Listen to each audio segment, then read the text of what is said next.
I got news for you. I'm Roy Wood Jr. In the news this week, Republicans lay out their economic plan for the country. It's good to have some good boots and you can barter it for a load of fish or my wristwatch. Democrats get behind a candidate who can finally win. Look it up in it. Yeah, that was pretty impressive. The dog was on top of its handler. I don't know what was going on. Security experts stress the importance of two-factor authentication. They say if I press this, it's the end of the world. On Amber's team tonight, he was a Democratic congressman for 20 years representing Ohio's 13th and 17th districts. So tonight, we're finally going to find out why they put chili on spaghetti. It's Tim Ryan. And joining Michael, you know her from jokes Seth can't tell on Late Night with Seth Meyers. Tonight, she'll be saying jokes Michael can't tell. It's Jenny Hagel. Now for the biggest stories of the week. Amber and Tim, watch the clip and tell me what's the story. Oh, the story is the TV show Bewitched.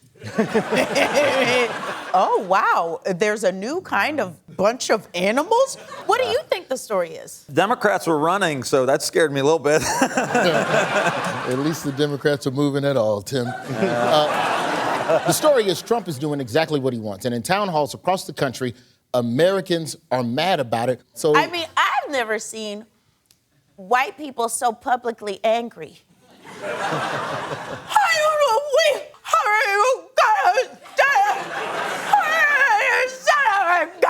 Here's GOP Representative Harriet Hagman of Wyoming calling out her haters at a town hall on Wednesday night. Trump's plans to cut these programs and the people who administer them, coupled with the tariffs, will decimate Wyoming farms and rural communities. What are you doing about that?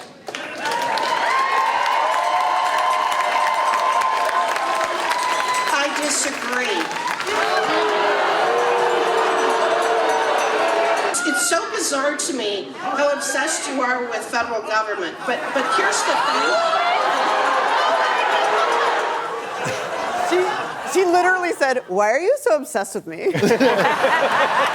When she was walking over there real slow to the podium, maybe I've watched too much Yellowstone, but I thought she was going to grab a fucking shotgun and shoot. Hagman isn't the only lawmaker facing public ire at town halls. There's also Nebraska Rep. Mike Flood. During his recent town hall, what did Flood's constituents start chanting when the topic of balancing the budget came up? Go fuck yourself. I believe we have a clip that holds the answer. Okay, let's talk about this. So your proposal to solve this is to tax the rich.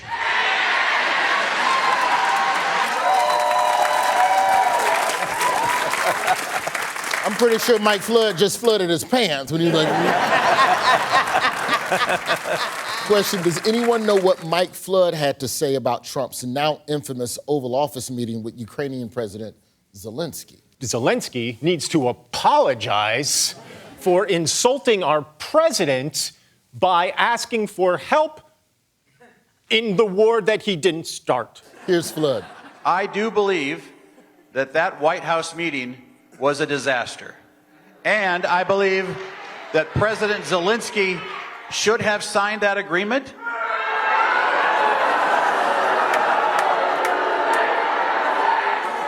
Amber, I have a Nebraska question. Yeah. How mad does a white person have to be to give the double thumbs down? This is the first time I've ever seen such a thing. I'll be honest, I don't even know that I can do that. Because like when white people give you the double thumb, that's like when black people go... Tim, you're a former politician. How do you handle this situation, Tim Ryan? There's nothing you can do in that situation. You've got to just hold the line and speak your piece. I mean, the problem a guy like that runs into is that he doesn't have the facts or the truth on his side. In my experience, that is not a problem for Republicans. Well, yeah. There are some who are better at it than others, and Flood is in the minor leagues. Okay. It does have to be said that Mike Flood is such a sad-sounding name. Like, it just sounds like Mike Flood. Here's a question from a town hall with North Carolina Representative Chuck Edwards. Do you support the annexation of Canada and/or Greenland?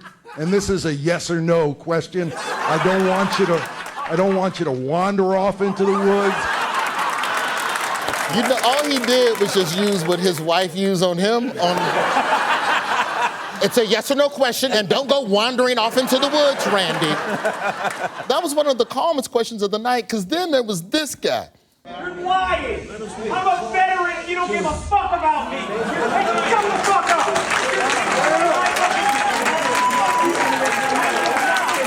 He already punched something. Yeah, you got the cast. He had a whole cast on. You better shut up. That's from a town hall he went to the night before. The Republicans' new strategy is just don't show up.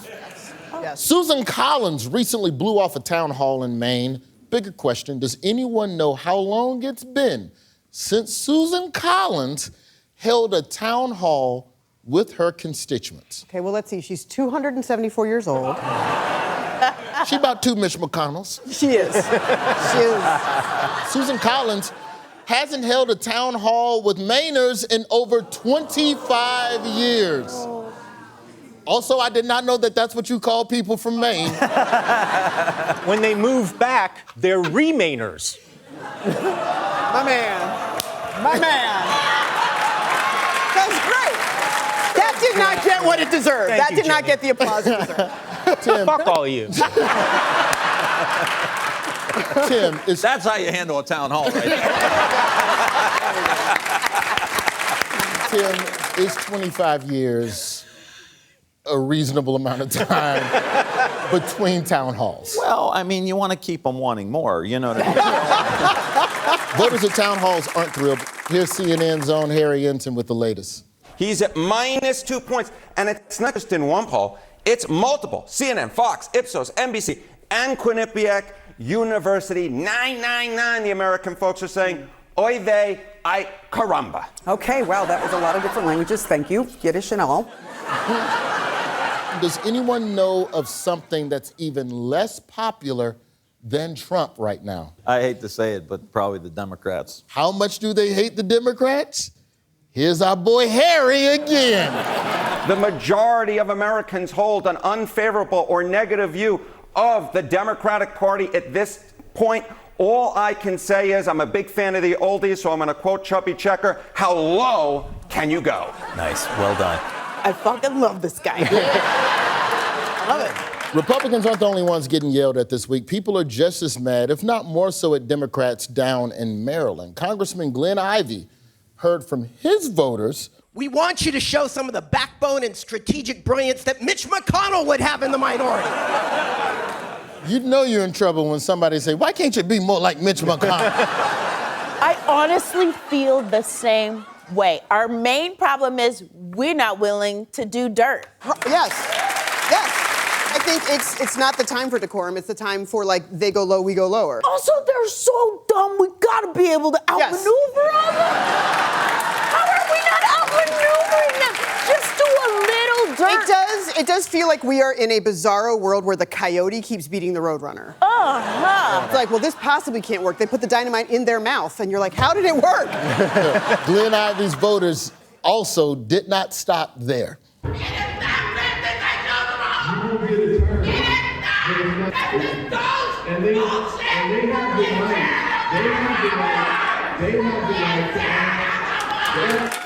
So, go back to the last frame of that. I like how they let the black woman security guard touch her first. The other dude was like, hey. And that woman turned to her like,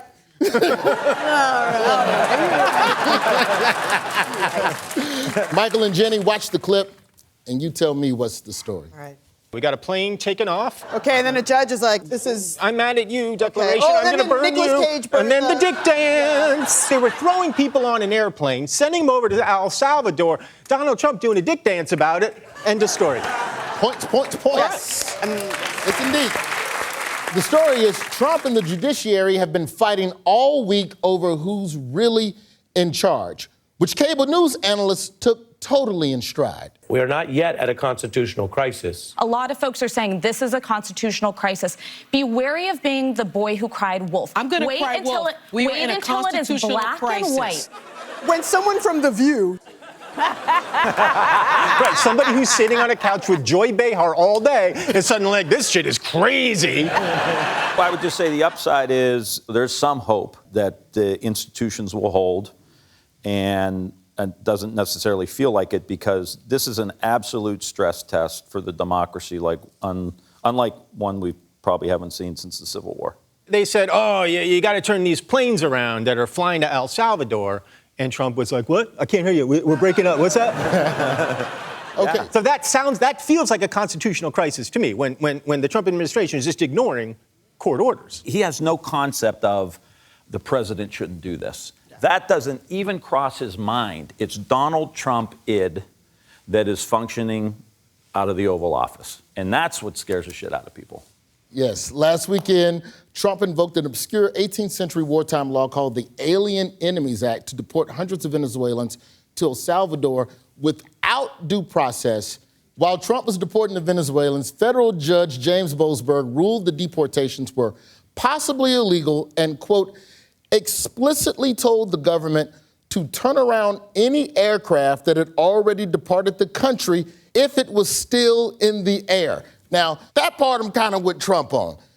These planes today, if you get them in the air and it's going one way, just let it go. I love what that reveals about Roy's understanding of planes. Yeah. You tell the plane, this is where we're going, this is how we getting there. And the plane be like, cool. Yeah. It's like when you push chicken on a microwave. You already pushed Cleveland. Just leave it alone. You can't put beef in a microwave after you hit the chicken? No. You do that? No. Absolutely not. Now, to clear up some of the confusion, Judge Boasberg asked the White House for detailed flight logs and more information about the people on the planes. Question, why would the judge want more information about the Venezuelans who were being deported to El Salvador? To make sure that they had, that they actually had a trial, that it wasn't just done on like vibes. Instead of giving a federal judge the information he requested, Donald Trump posted on Truth Social, quote, this radical left lunatic of a judge, a troublemaker, an agitator who's sadly appointed by Barack Hussein Obama should be impeached. And then House Republicans did this. Texas Congressman Brandon Gill today introducing articles of impeachment against Judge James Boasberg. Yeah, don't be scared, Judge. That first impeachment's the hard one, but you... Sources say the Trump administration is considering invoking state secrets privilege to avoid giving information about Venezuelan deportees. Who on the plane? Shh. Now, even though impeaching a federal judge who disagrees with the president may trigger a different constitutional crisis, here's how Team Trump is defending the move. We have judges who are acting as partisan activists. And this has been a pattern with these liberal judges. They're meddling in our government. What is it about Judge Boasberg's history that would suggest that he is a partisan leftist radical? He went to a Dave Matthews concert.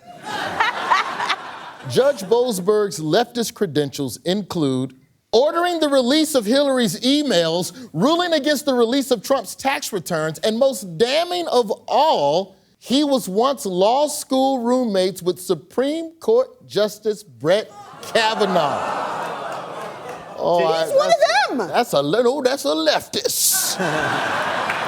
But we do have tape on Kavanaugh speaking about Boasberg. Here's Judge Kavanaugh describing his time living with Judge Boasberg. I liked beer. Can I at least point out, Boasberg was not appointed by Obama. He was originally appointed by George W. Bush. Yes, he was. He was elevated by Obama. Yeah, it's like a double appointee situation. That's right. Yeah, man. So far, the courts have blocked executive orders to freeze foreign aid, ban transgender people from the military, and 2 judges have blocked DOJ's mass firings of probationary federal workers. Earlier this week, the Department of Justice argued, quote, Trump could fire all agency heads who are women or over 40. Here's the head of the DOJ, Attorney General Pam Bondi, seen here being a woman over 40. You are in danger, girl. They're trying to get you, Pam. Also, you didn't have to tell us Pam Bondi was 40. There's no Pam under 45 years old. If she wants to keep her job, she has to change her name to, like, Michaela. What is Elon Musk doing to make this whole constitutional crisis more efficient? Ketamine. Here's CNN Caitlin Collins on what Elon has been up to. The New York Times is reporting tonight that Elon Musk is now donating the maximum that is allowed by law to the campaigns of all of these Republican members that you see here on screen of Congress who have expressed support for judicial impeachments. When do we riot? When do we? I know what, well, here's what I've been doing. I've been going around to random Tesla dealers and just lighting cars on fire. Don't say that. I just realized there's a good chance I'll get arrested for saying that I was lighting cars on fire at Tesla dealership. Welcome. I didn't do that. And I wouldn't do that. We come back to the next segment, and there's an empty chair right there. We'll be right back.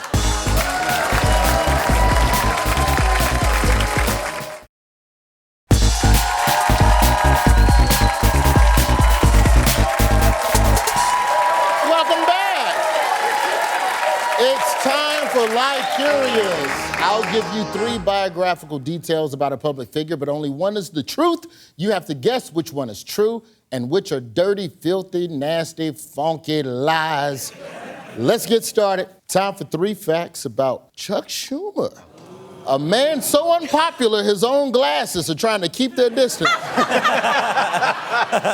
Our facts are, Chuck Schumer once admitted to spending over $8,000 on cheesecake. He's seen every episode of Bravo's Below Deck. His autographed headshot is up in over 750 New York City pizza parlors. Which is true? If he has spent over $8,000 on cheesecake, this motherfucker is back in my good graces.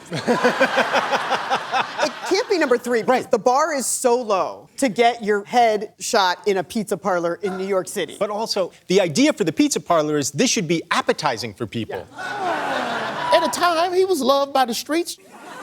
So which number you going with? Number 2, Schumer loves young, hot bodies below deck. That was his re-election platform. Chuck Schumer once Wait, you're not going to ask them? No, they said number 1. They did? Number 1. I said it, but I didn't share. Hey. Which one of these 3 do you think it is? I'm not stepping on your commitment to Chuck Schumer at this point. I'm not going to do it. Thank you. We would like to present a unified front and triple down on number 1. Points on this side. Chuck Schumer once had to admit to spending over 8 G's on cheesecake in early 2020. The New York Post dug into FEC filings and found that Schumer spent $8,600 on cheesecake between 2009 and 2016. If we're talking about trips to the Cheesecake Factory, I have him lapped. I just have to say the years are weird because it's up until 2016. Now, if you told me the night of the election in 2016, that man started eating cheesecake and he did $8,000 worth for 4 years, I'd be like, you did what you needed to do to get through the Trump administration. Schumer defended himself, saying he needed all that cheesecake because, quote, I give them as gifts, I use them for bets, when someone wants to bet something. Does anyone know who Chuck Schumer turned to as his most important advisors? It's 2 people. The Olsen twins. I was going to say Tegan and Sarah. For who? For the other 4 lesbians. That's why I stopped. Chuck Schumer's 2 most important advisors are an imaginary couple that lives in his head, according to an 2007 profile by The New Yorker. Quote, Schumer says that he is accompanied everywhere he goes by 2 imaginary middle-class friends who advise him on all manner of middle-class concerns, known as the Baileys, from Massapequa, Long Island. The Baileys are always like, you know what, Chuck? Get the cheesecake. Get the cheesecake, Chuck. What's going on the Capitol, Tim? Does everybody have a fake imaginary constituent that they just walk around with? I've never heard anything like that before. I mean, you actually have people that you know in Youngstown, Ohio, that like, what would Jerry and Louise be thinking? You could talk to your voters. You could go to a town and in a hall. You could. I feel like you just made up Jerry and Louise in Youngstown. You're doing exactly what we just accused Schumer of doing. None of these fuckers can be trusted. I'm not in anymore. You can trust me. But wait. Wow. That's real talk. We heard. Now, there's a lot of speculation that you're running for governor of Ohio. We're not going there. So right yes, now. the answer is yes. You know, because that's the same thing that happens when a woman's like, are we getting married? We're not talking about that right now. That's not the point of this. Time now for 3 facts about Parker Posey. Our facts are, she's a champion clog dancer. She dropped out of college to be in a soap opera. Her birth name is actually Posey Parker.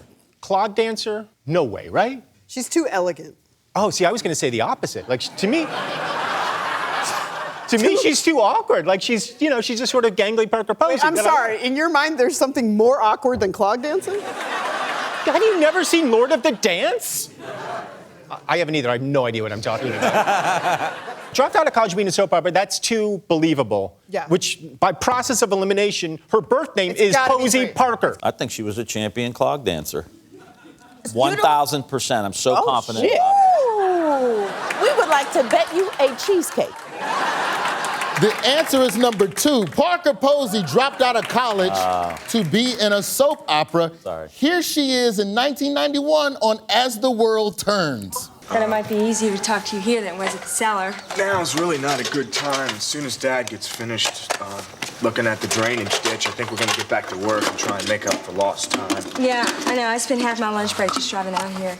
Wow, just seemed like a great show. That's like a good show. Just loudly mess with a lunchbox. That's a good damn show right there. Is that our first prop comedy? Yeah.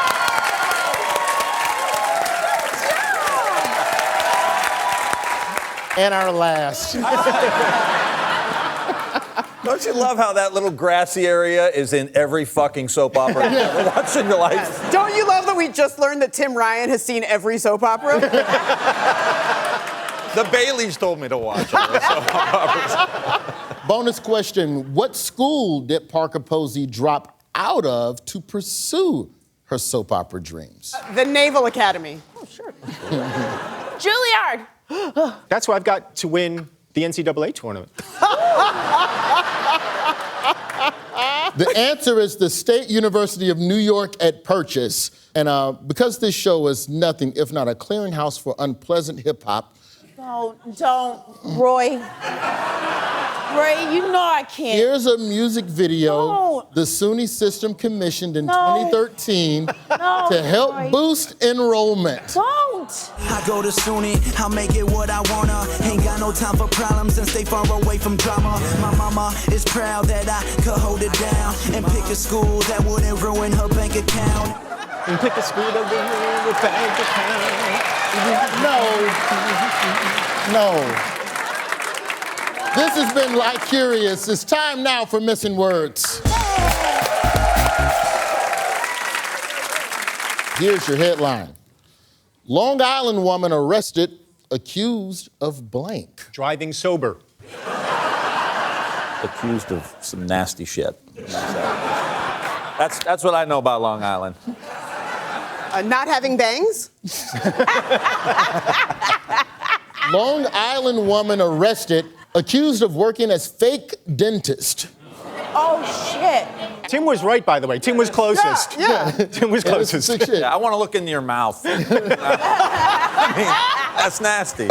That could be your slogan. That's nasty shit. When you run for governor, That's your slogan. I want to look in your mouth. Long Island police arrested a woman who'd been running a fake dental practice for 8 years. Oh my God. You could have went to real dental school. She could have went to the rap college. I don't think she should be arrested. If somebody's dumb enough to just let you show up at their house, like your dentist should not have a kitchen. Getting a tooth costs $3,000 in Manhattan. How would you know that, Amber? Because last week I broke my tooth off and I had to sit in your stupid fucking chair. Sucked. Shame on me. The first thing I did was laugh, but then I'm like, ha ha ha. Oh, our healthcare system is broken, and this is what we get. I mean, we get kitchen teeth. Here's your headline. Astronauts stuck in space were paid blank. $2 an hour, but they can get tips. I want it to be they were paid an astronaut ice cream. That's what I want it to be. In Dippin' Dots. Oh, the ice cream of the future. I was going to say paid in crypto, but I don't know if that works or not. That's actually not a bad guess. Astronauts stuck in space were paid $5 a day in overtime. Oh, my God. Jenny was the closest. Astronauts aboard the International Space Station receive an incidentals allowance for travel to any location of $5 per day. So after 9 extra months in space, they each walked away with around $1,400 on top of their normal salary. Again, this is why you should steal shit at your job. I would have dropped down to earth. I'd have had all types of just NASA shit under my arm. Yeah, but they have no expenses. You know, they have no rent. Right? Food's taken care of. This is how you end up at the kitchen dentist. That's missing words for after the break.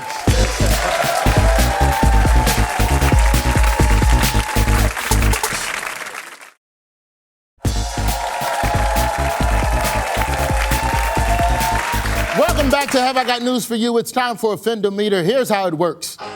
This is the Offendometer. Teams have to tell us who's the offender, what they did, and who they offended. Let's begin. Who is this offender? That looks like an RA at a college. Is it the lead singer of Semisonic? Jenny and I vow not to make a reference newer than 1992? Newer than 1992. Okay. Jenny is correct. No! It's closing time, motherfuckers! That is Semisonic. That's partial credit, though. That is Semisonic lead singer Dan Wilson. It is. But who did Dan offend? The owner of a bar, because they didn't want to close. You gotta know, Jenny Hagel fucking sings this song all the goddamn time. I've been her friend since 2005. She knows how to play it on guitar. She knows every fucking word. And if you take her to karaoke, she'll sing it. This is her moment. Her whole life's been building up to this. It's almost as if you would say everything was coming to this point, and every new beginning comes from some other beginning's end.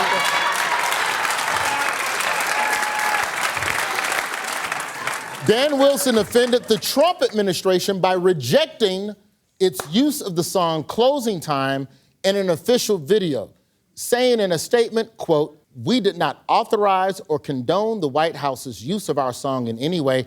The song is about joy and possibilities and hope, and they have missed the point entirely." So why would Wilson say no to the Trump administration using this song? You know, usually when Trump play your song, you get a little bump, 50 Cent, Many Men, he saw a streaming bump, that's extra. Because he doesn't want people dancing to it that have no rhythm.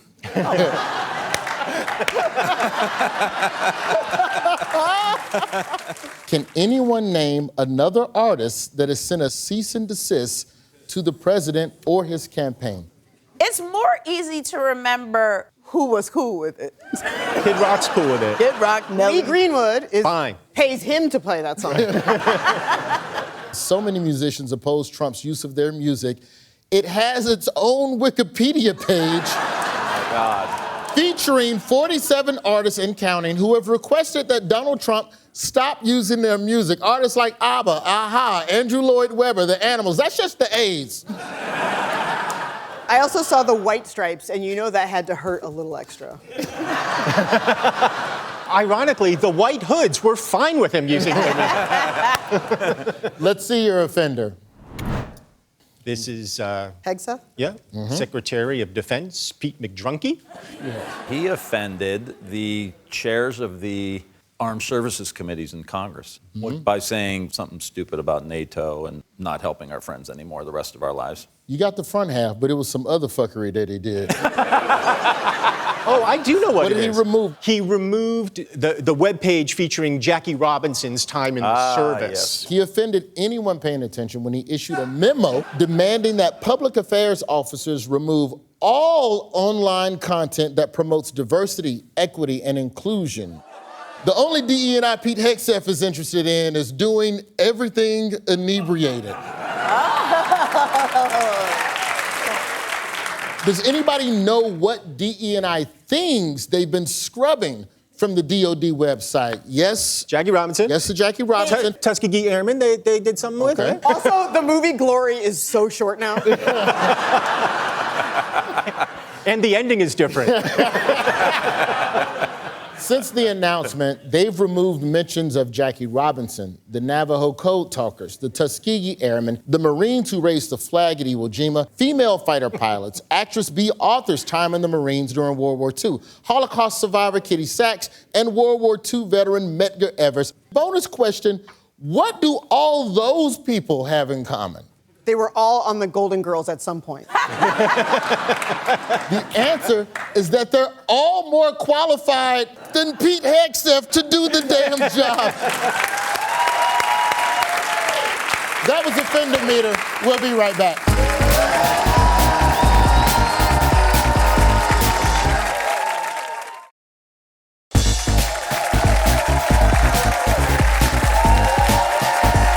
Welcome back. It's time now for Odd One Out. So I'm going to show everybody 4 pictures. You'll have to guess which one sticks out like John Fetterman at a Men's Warehouse. Here's your first group of 4. DMX, Taylor Swift, Rebecca Black, and Notorious B.I.G. Rebecca Black is the only one with an EGOT. Taylor Swift is the only one not black.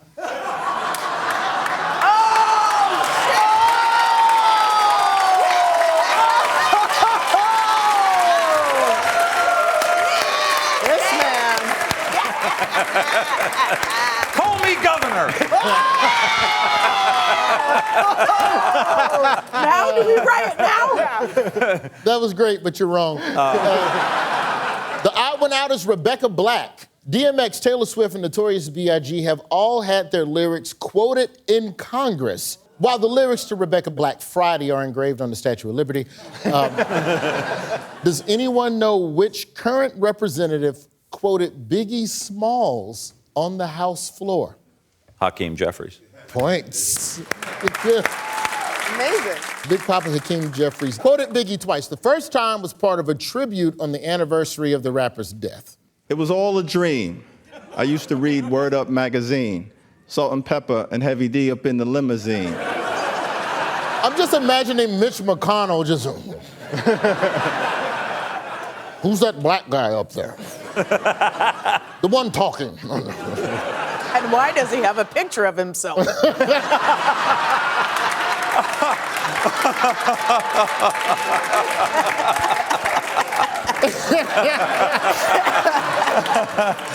Oh, Lord. That was part of a tribute to Biggie and, you know, the anniversary of his death.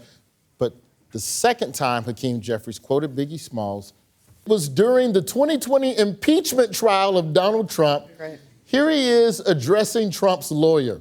That is why we are here, Mr. Sekulow.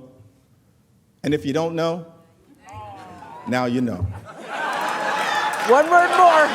One word more. We would have had a great time. Michael, you're the hip hop specialist on this show.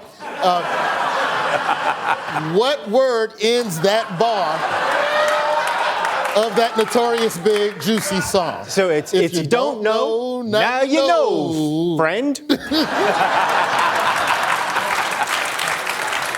amount of faith you have in Michael far exceeds mine. Oh, that was Odd One Out. We'll be right back.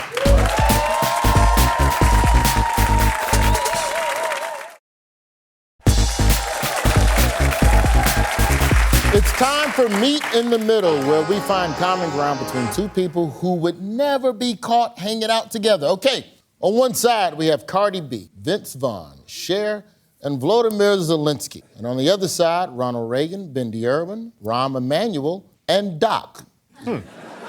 First up, we've got Hale Heimlich. Which two of these people were saved by the Heimlich maneuver? I think Rahm and Vince Vaughn. There's no doubt Vince Vaughn at some point needed the Heimlich.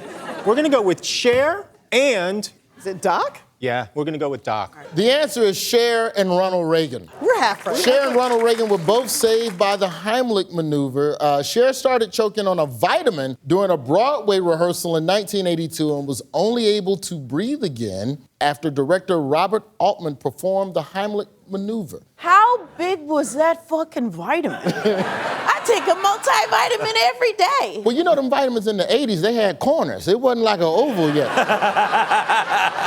Ronald Reagan almost died choking on a peanut on an airplane during his presidential run in 1976. I think we're all thinking it. What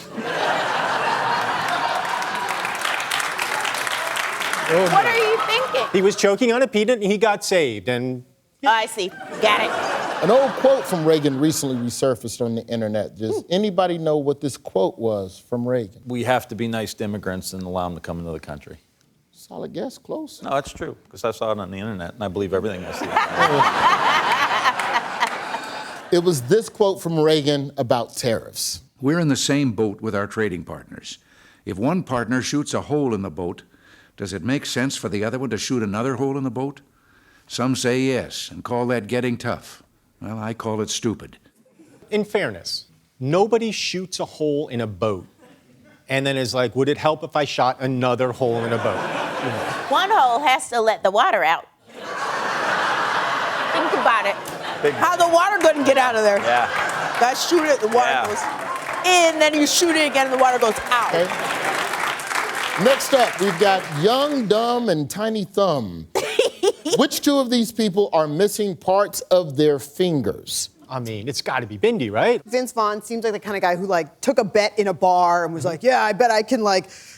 chop off my finger. Right. Let him have it, Tim. Rahm for sure. Can't be Cardi B. Frankly, I've seen every inch of her.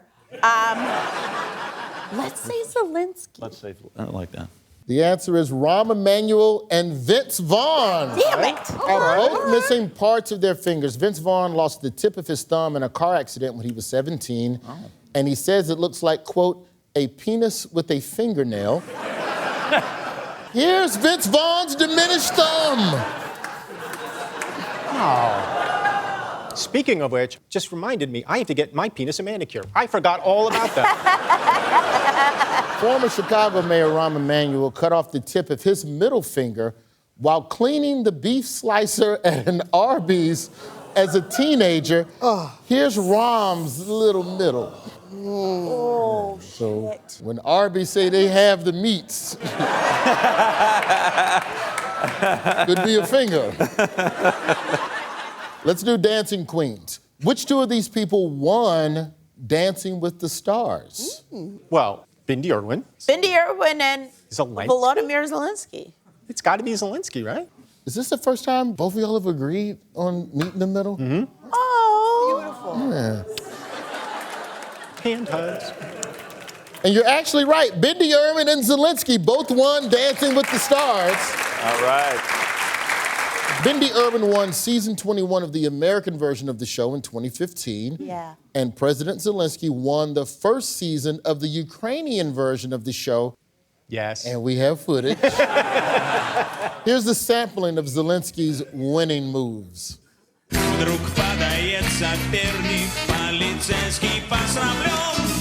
Not bad.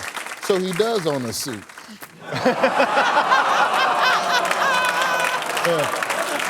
We didn't get to Cardi and Doc, but they both work hard and they can both say hi-ho without women getting mad. More after the break.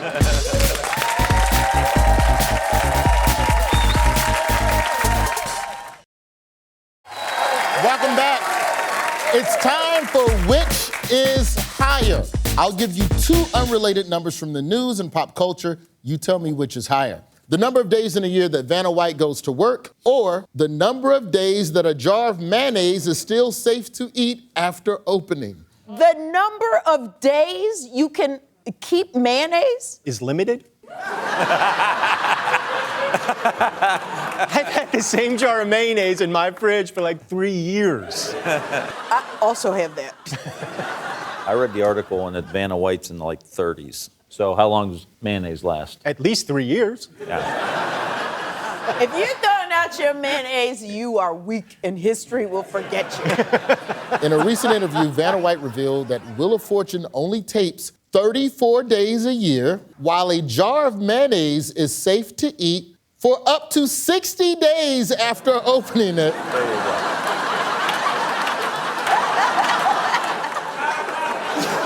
I'm sorry. 60 days is a lie perpetrated by Big Mayo. Yep. That was which is higher.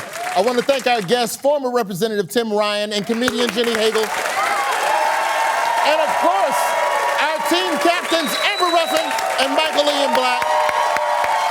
Before we sign off, here are a few more stories we're watching. Guy Fieri opens a new restaurant in Times Square, and the reviews are rolling in. The moment you realize you lied on your LinkedIn. I'm Roy Wood Jr., and I'll see you next week for another episode of Have I Got News for You? And remember, there's still two people. Oh, no, we got them.